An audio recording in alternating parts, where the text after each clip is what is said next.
So for vegetarian vegans listening, if you could get them on liver capsules, you'd say get them on some pastured liver would be a great option. If they're opposed to that, even, I mean, what do you do? I've seen women on paper suffer for years, and I honestly just use the labs as justification to push them harder into something like liver capsules if they just absolutely don't want to do the meats. Yeah, there's some liver capsules are going to be ideal. That's where I'll put in my Iron Supreme, which is the ferrous bisglycinate.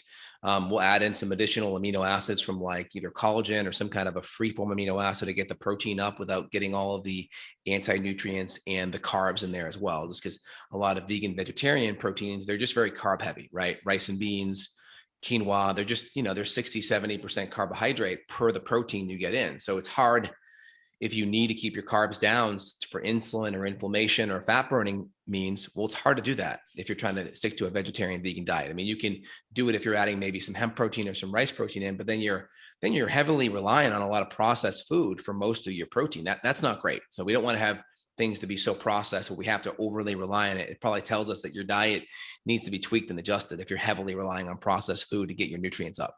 Yep, well said. So men, definitely get your iron tested too. I mean, females are probably going to be more symptomatic than men, meaning the fatigue, the hair loss, that kind of thing with the low iron. But men, high iron, you can have symptoms from that. I will tell you, I've had when I've went to donate blood, I've had my hemoglobin very high. They cut you off at 20. If it's above 20, you have to get a prescription to donate blood, and then they call it the therapeutic blood donation. But I was like a 19.6, and I felt like I was getting mentally foggy, mentally cloudy. I certainly had more brain fog, and I would say my energy levels were a little bit less. And I actually asked some of the donation people, hey, what would you think I would experience based on this level of hemoglobin? Because they go, oh man, you're high.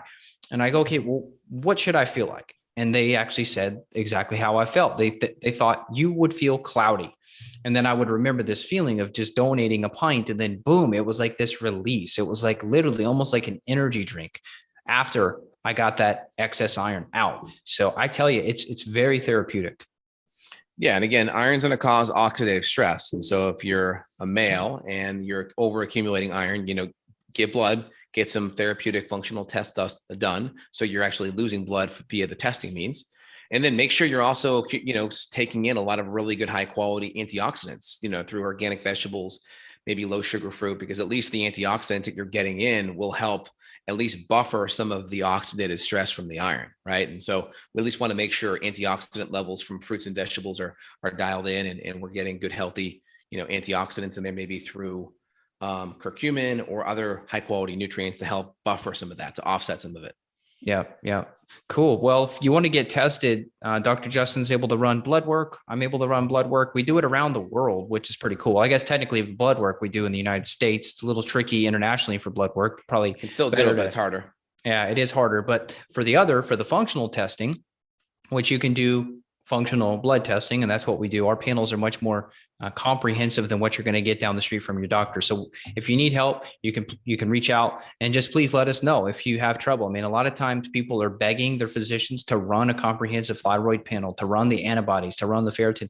You shouldn't have to beg someone to get these markers done. This is very simple. We can literally get you a requisition form the same day. You go straight to the lab. You don't have to beg somebody to run it. So if you need help, please reach out to Dr. J, justinhealth.com.